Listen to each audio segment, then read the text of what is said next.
menina de 7 anos é encontrada morta dentro de casa. A mãe é a principal suspeita.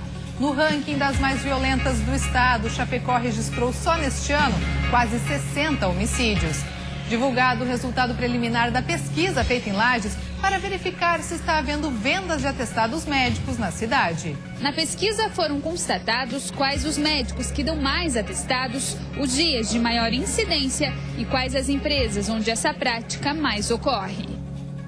Lei pretende deixar mais claro para o consumidor que tipo de combustível ele está usando para abastecer o carro.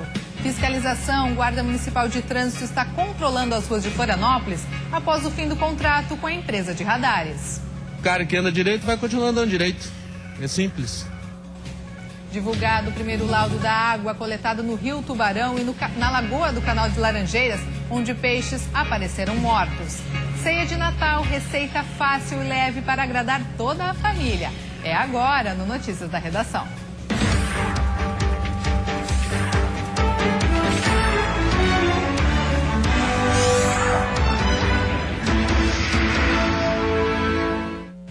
Olá, boa tarde. A insegurança tem tomado conta da população de Chapecó. Isso porque só neste ano foram registrados 57 homicídios. No ranking da violência, a cidade está no segundo lugar no estado. Perde apenas para Joinville, onde 84 pessoas já foram assassinadas. 75% dos crimes estão relacionados ao tráfico de drogas. Em segundo lugar, aparece acerto de contas e em terceiro, violência doméstica. Neste ano, 57 pessoas já foram assassinadas. Num dos casos mais recentes, Jair Pavão, de 51 anos, foi morto a pauladas dentro de casa.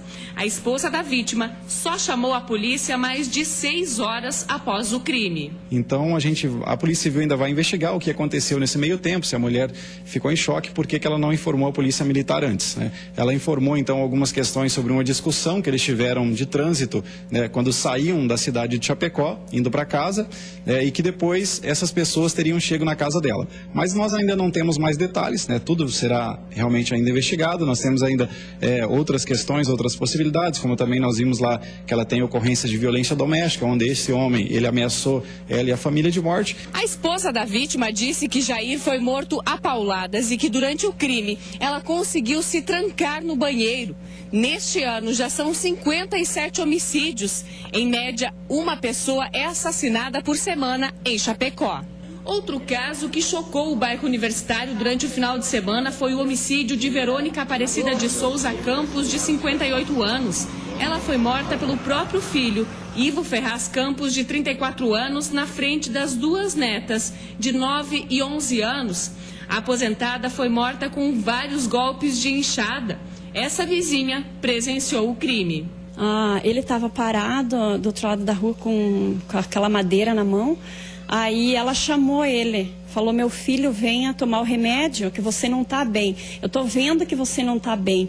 Ela falou assim, com muita calma com ele. Ele já veio para o lado dela com aquela madeira, aí ela correu para o lado, e ele já correu, eu escutei um estouro, já olhei, ele tinha acertado a cabeça dela. Daí ela desceu o barranco, ele tentou correr, e daí ele já pulou lá em cima e começou a bater.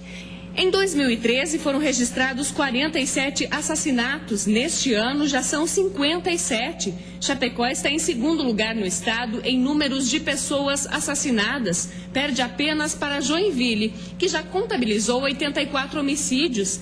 Devido aos altos índices de criminalidade e a sensação de insegurança neste ano, as polícias de Chapecó receberam um reforço do BOPE. Durante 30 dias, foram realizadas operações em pontos estratégicos da cidade. Para 2015, a Polícia Civil está reivindicando uma delegacia especializada em homicídios. E um crime chocou os moradores de Tubarão, no sul do estado. Após ser dada como desaparecida, uma menina de 7 anos foi encontrada morta dentro de casa. A polícia tem como principal suspeita a mãe da criança, que está desaparecida. Os vizinhos ainda estão em estado de choque. Eles não conseguem acreditar no que aconteceu com a menina de apenas 7 anos. Carol Stadler era conhecido como uma menina querida e muito educada. A menina estava sempre aqui pela vizinhança, né? A gente via ela passar com o pai dela na Cacunda, brincando de bicicleta. Ela era bem querida, cumprimentava a gente. Não podia imaginar que ia acontecer isso aqui, né? A gente vê tanto caso na televisão que a gente pensa que não vai acontecer e acontece na nossa porta, né? A garotinha foi dada como desaparecida na tarde de ontem. Buscas foram realizadas em todo o bairro onde a criança vivia com a mãe. Mas por volta da 1 da madrugada, o corpo de Carol foi encontrado na residência da família. Luana também procurava a menina, no momento em que familiares localizaram o corpo de Carol. Estava numa caixa de papelão com um monte de brinquedo, coberto em cima, assim, bem tapado. O avô abriu a porta, uma mulher pegou, colocou um pau e sentiu o corpinho dela. Daí falei que viram que a menina estava ali, descobriram, e ela já estava toda machucada. O bracinho dela já estava bem roxado, estava tudo bem machucado, assim, como se já fazia um tempinho que ela estava ali. O quarto estava um cheiro horrível, assim, já. Nenhuma informação oficial foi passada pela polícia sobre a localização da mãe da menina, a principal suspeita de ter cometido o crime. Ainda ontem, ela teria ido a uma delegacia registrar um boletim de ocorrência do desaparecimento da filha e depois disso não foi mais encontrada. Os pais de Carol estavam separados há cerca de 10 meses. Silvana, a mãe da menina, não aceitava o fim do relacionamento. Na manhã de ontem, ela, a menina e outro filho de Silvana do primeiro casamento e que tem síndrome de Down se envolveram em um acidente na BR-101. A suspeita é de que a própria Silvana teria jogado o carro contra um caminhão. Eles não ficaram feridos. A polícia continua procurando por Silvana para tentar esclarecer o caso. O corpo da menina passou por exames durante toda a manhã. A causa da morte deve ser divulgada durante a tarde, mas a suspeita é de estrangulamento. E saiu o resultado preliminar da pesquisa feita em Lages para verificar se existe venda de atestados médicos na cidade. A pesquisa foi realizada pela Associação Empresarial do município e pela Federação das Indústrias de Santa Catarina. Os casos suspeitos serão denunciados ao Ministério Público. Os dados foram coletados na indústria, comércio e serviço. No total, mais de 50 empresas de Lages participaram do levantamento. A suspeita é de que haja na cidade uma indústria de atestados médicos. Na pesquisa foram constatados quais os médicos que dão mais atestados, os dias de maior incidência e quais as empresas onde essa prática mais ocorre. Então constatamos, por exemplo, assim, que segunda e sexta-feira são os dias que mais são dados atestados. Que os postos de saúde, os sindicatos são os lugares onde que mais se originam atestados, certo? E alguns médicos nós constatamos que existe um número de atestado muito grande, mas a gente prefere, por enquanto, não comentar. O número de licenças médicas em alguns locais representa uma quebra de mais de 10% no quadro de funcionários. Na empresa onde Giovana trabalha, o que mais preocupa é a reincidência. Alguns funcionários apresentam atestado quase que todos os meses e prejudicam a produção. Por exemplo, eles trazem atestado de dermatologia, de dentista, de otorrino e por aí vai, né? Várias situações que a gente fica se perguntando, realmente está doente, tem tudo isso, não tem, né? O porquê de tantos atestados. No setor público, principalmente na educação, a média de atestados médicos apresentados por semana representa 20% do total de funcionários.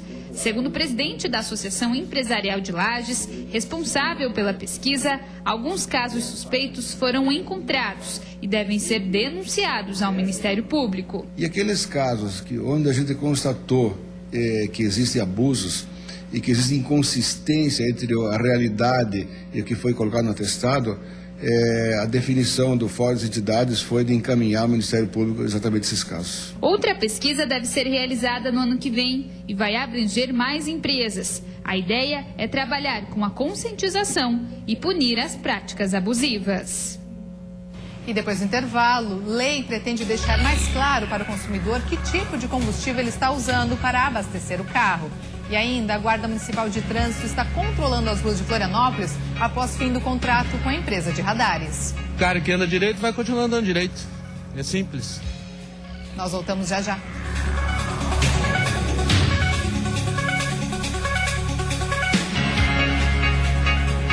Uma hora e 18 minutos, estamos de volta com notícias da redação e vamos conferir como está o trânsito em Florianópolis neste momento. Você vê aí imagens ao vivo das pontes que fazem a ligação ilha e continente. Trânsito um pouco mais intenso na ponte Colombo Salles, que dá acesso à região continental e via expressa. Já na Ponte Pedro Ivo, o trânsito flui com tranquilidade. Neste momento, 22 graus em Florianópolis. E após uma forte chuva que caiu na Grande Florianópolis, a ponte Vulcão Viana, em Tijuca, cedeu e a estrutura foi interditada.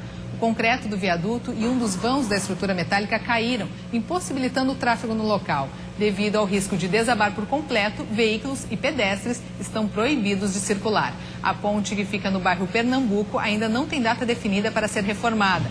Com os problemas na estrutura da ponte, a rede de água adutora, que abastece os bairros Pernambuco, Sul do Rio e Morretes, rompeu, impossibilitando abastecimento para estas localidades. Uma equipe do SAMAI de Tijucas está tentando solucionar o problema. Desde o dia 19, os semáforos de Florianópolis estão sem os controladores de velocidade. Os aparelhos foram desligados em decorrência da não renovação do contrato pela Prefeitura. Agora, o trânsito está sendo fiscalizado pela Guarda Municipal. Os radares foram substituídos pelo efetivo da Guarda Municipal. Cerca de 60 profissionais estão atuando onde antes funcionavam 13 aparelhos em 117 faixas nas principais vias da capital. Agora, além do abuso de velocidade, os agentes de trânsito vão monitorar e coibir todo tipo de infração. Falando no celular, sem cinto, principalmente o condutor que leva passageiro no banco traseiro também sem o cinto de segurança, quem fura o sinal. Então, todo esse tipo de infração será notificado. A Prefeitura de Florianópolis não renovou o contrato com a COP Tecnologia porque a empresa é uma das investigadas pela Polícia Federal na Operação Ave de Rapina, que indica fraude em licitações e pagamento de propina. Nos locais agora fiscalizados pessoalmente, a estimativa é que transitam cerca de 27 milhões de veículos por mês. E este número pode aumentar com a chegada de turistas na alta temporada. Só neste final de semana, 70 multas foram expedidas. É muito importante que a população faça a sua parte. Se o motorista conduzir o veículo de forma prudente. Federal também estão fiscalizando as SCs e as BRs que cortam a cidade. A atuação conjunta vai se estender até o fim da Operação Verão ou até que uma nova licitação defina a empresa responsável pelos serviços de trânsito na capital. Quem passou pela Beira-Mar Norte nesta terça-feira, uma das avenidas monitoradas, aprovou a medida. Cada vez mais tem que ter mais atenção, porque do jeito que anda o trânsito, pouco vai adiantar, mas acho que é uma medida plausível a ser tomada. O cara que anda direito vai continuar andando direito. É simples. E no meio oeste do estado, uma lei pretende deixar mais claro para o consumidor que tipo de combustível ele está usando para abastecer o carro. Todos os postos precisam informar de forma visível se a gasolina é formulada ou refinada. A lei exige que os postos de combustíveis de Joaçaba informem de forma visível, através de cartaz, se a gasolina é formulada ou refinada. Os estabelecimentos terão 30 dias para se adequarem à medida, que visa orientar os consumidores. A gasolina refinada é isenta de substâncias nocivas. Já a formulada é aprovada pela Agência Nacional de Petróleo e pode ser vendida normalmente, mas contém resíduos da destilação do petróleo e ainda a adição de solventes. A gasolina formulada tende a ser mais barata que a refinada, mas de acordo com este engenheiro mecânico, ela exige maior atenção quanto à conservação do motor. Ela sendo mais em conta é porque ela não é refinada, ela é formulada. Então os resíduos que sofrem dessa gasolina acabam atacando com o óleo do motor e forma borra no motor. Essa borra não faz com que o óleo circule de maneira correta nas galerias do motor, acaba acontecendo o atrito entre as partes metálicas e o travamento do motor. Para os motoristas, ter a informação mais clara e visível ajudará na hora de escolher o tipo de combustível. Se for combustível bom, não vai dar problema no motor do carro, Eu acredito que sempre tem que colocar a gasolina melhor, porque o carro desenvolve melhor, e a economia é melhor. E em Lages, a Justiça suspendeu a cobrança da taxa de lixo na conta de água. O consumidor agora poderá escolher a melhor forma de pagamento. Seu Cláudio estranhou o valor da fatura de água para janeiro. A cobrança veio a mais do que ele está acostumado a pagar. Estranhei a cobrança da taxa de lixo. Normalmente essa taxa, a cobrança vem no carnê do IPTU. E a cobrança da taxa de lixo, que pela primeira vez foi feita na fatura da Semasa, Secretaria de Águas e Saneamento de Lages, foi parar na Justiça. Uma decisão judicial analisada pelo juiz da Vara da Fazenda suspendeu a cobrança do lixo na conta da água. Segundo a decisão, o contribuinte poderá escolher a forma de pagamento. Para o procurador-geral do município, a cobrança é legal E segundo ele, a mudança ocorreu devido à inadimplência e para facilitar o pagamento da taxa ao consumidor. Foi refeito o cálculo do valor total da taxa de lixo para os contribuintes e parcelado em 12 vezes, sendo a primeira em janeiro e a última em dezembro. O consumidor teve o direito desse parcelamento sem qualquer acréscimo, sem qualquer valor a mais, em virtude de que ele tinha, geralmente, fevereiro ou março, junto ao IPTU, numa cota única, fazia esse pagamento. Então, é um benefício que o município, junto à Semasa, está trazendo para o consumidor. A partir de janeiro, o contribuinte vai poder escolher a forma de pagamento da taxa de lixo na cidade. A cobrança será realizada pela Semasa e aqueles que optarem por não estar na água, sairá uma fatura independente, com parcela única, para a data determinada pela Semasa junto ao município, e será pago em parcela única numa fatura fora da água e do esgoto. Um comunicado deverá ser emitido à população e os bancos e lotéricas deverão ser instruídos a desconsiderar o valor caso o contribuinte resolver pagar em cota única. E a seguir, divulgado o primeiro laudo da água coletada no Rio Tubarão e na Lagoa do Canal de Laranjeiras, onde peixes apareceram mortos. E você já pensou o que vai preparar para a ceia de Natal? No próximo bloco temos uma receita fácil e leve para agradar toda a família. Não saia daí que nós voltamos em 2 minutinhos.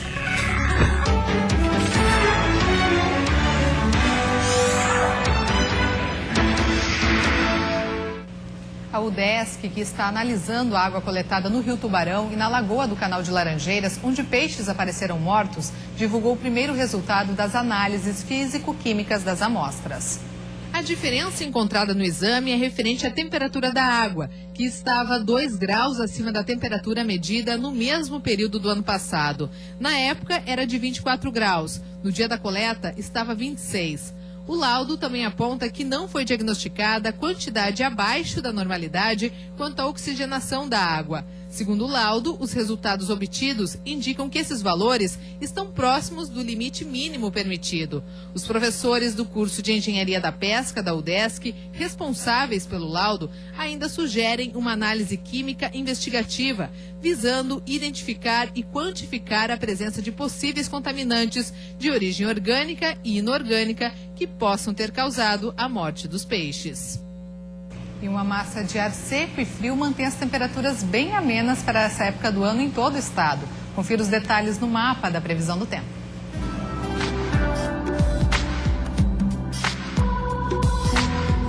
Terça-feira de sol com algumas nuvens e temperaturas baixas na Serra Catarinense, com mínima de 4 e máxima de 20 graus. Na região norte, no Vale do Itajaí, no sul e na Grande Florianópolis, o dia é de tempo bom e a temperatura não deve passar dos 24 graus.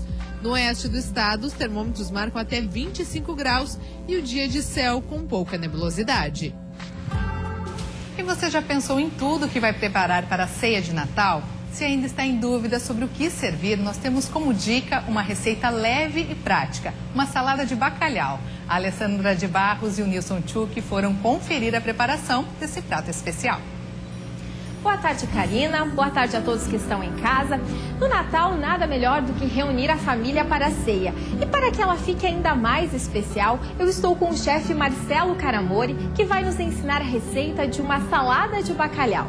Boa tarde, Marcelo. Boa tarde. Qual é o diferencial desse prato, Marcelo? O diferencial desse prato é que é um prato leve, prático e rápido de se preparar. Embora todos estejam acostumados a utilizar um ingrediente como esse, nós vamos usar agora com outros preparos, pratos quentes, gratinados, pratos que vão ao forno. Hoje nós vamos dar um toque diferente nele, fazendo com que ele fique mais rápido, mais prático, para que você faça em casa para a sua família. Ficamos curiosos para saber como é que faz o prato. Vamos lá? Vamos lá.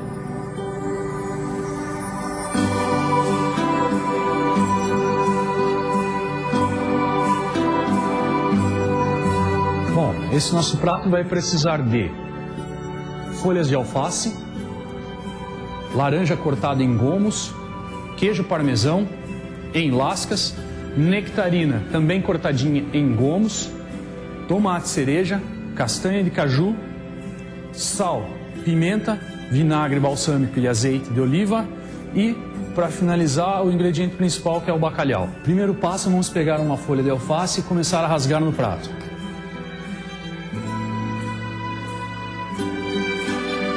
Segundo passo, vamos começar pegando as frutas.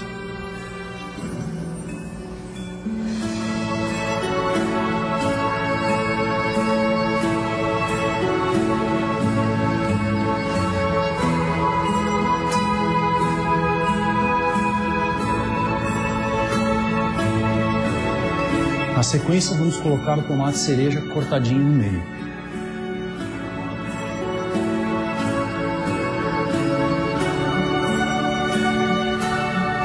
Na sequência, vamos colocar o queijo parmesão cortado em lascas. Agora acrescentamos a castanha de caju. Deixamos elas inteiras, para elas fiquem bonitas e dêem uma apresentação legal para o prato. Agora, quase finalizando, nós pegamos o lombo de bacalhau, que eu separei já demolhado e cozido, pronto para uso, tá?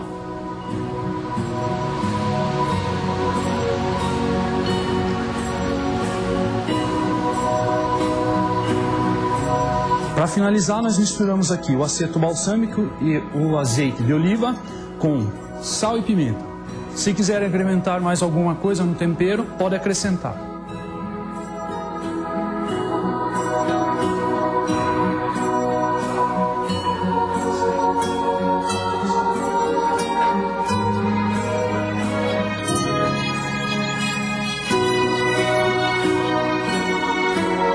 Estamos com o nosso prato pronto, né? Terminada a receita. Agradecemos a participação do chefe Marcelo Carambori. Muito obrigado, agradeço. Agradeço o pessoal da Band, a equipe toda, ter dado essa oportunidade de mostrar um prato para vocês. Salientando que as portas estão abertas, quando vocês quiserem. A equipe da Band pode vir aqui quando precisar. Muito obrigado. Esse é o prato pronto e a dica é servir com um vinho branco ou até mesmo com um espumante.